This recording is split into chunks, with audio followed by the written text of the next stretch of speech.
Donald Trump bringing big government back, kneecapping the Federal Reserve so that he will have more partisan control over it, trying to fire Lisa Cook, who is one of the independent board governors there. The Wall Street Journal says that firing shows Trump wants to put monetary policy under personal control. He may succeed.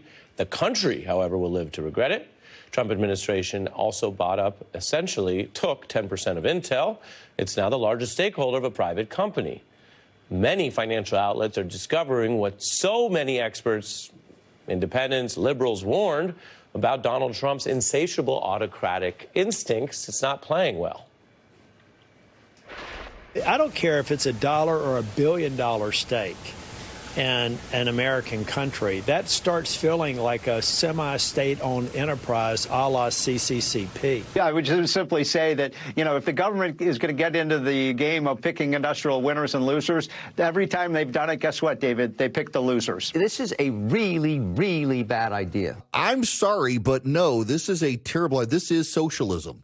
You can't just be against socialism when the left does it. If you're not against socialism overall, guess what? You're going to get socialism. So if you support socialism, apparently Donald Trump is your guy. Paul Krugman, the Nobel Prize-winning economist, recently wrote about it this week on his Paul Krugman Substack, discussing the legality and the risk. Welcome back, Professor. We actually quoted you the very night this news broke, and your comparison to other countries that have done what Trump wants to do and why it's backfired for the economy. Explain what you meant by that. Okay, so the Federal Reserve, loosely speaking, they control the rate at which money flows into the economy. And we know that it's important to have some flexibility in doing that. You need to fight things like the financial crisis of 2008. You need to fight things like the inflation of 2022. But we also know that it's an easily abused power.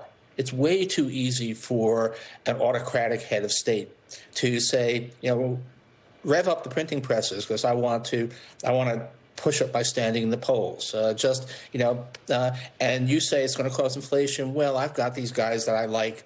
My favorite crackpots tell me it won't be inflationary. So we have a system which is that this extremely important but dangerous power is vested in an independent agency. It's not free of political accountability.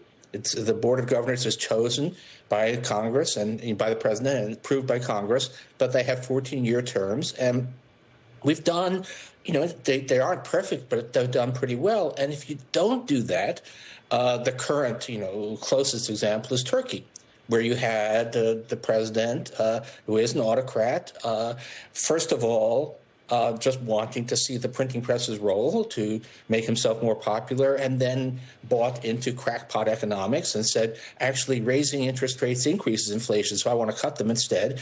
And he didn't change course until inflation hit 80%. Do you really want to give, I wouldn't give any president control over monetary policy. There are very good reasons not to do that. And I definitely wouldn't want to see Donald Trump do that. This is, he's talking nonsense about all of this stuff. So this is, and then the way of it, just to say, it's not just that he's trying to install, cronies, loyalists at the Fed, but he's also doing this personal attack. It's basically saying, it's not just about Lisa Cook. It's a message to everybody else at the Fed. Get in my way and I will ruin your life. And this is not the America that I want to live in. Yeah, and not America a lot of people want to live in. I alluded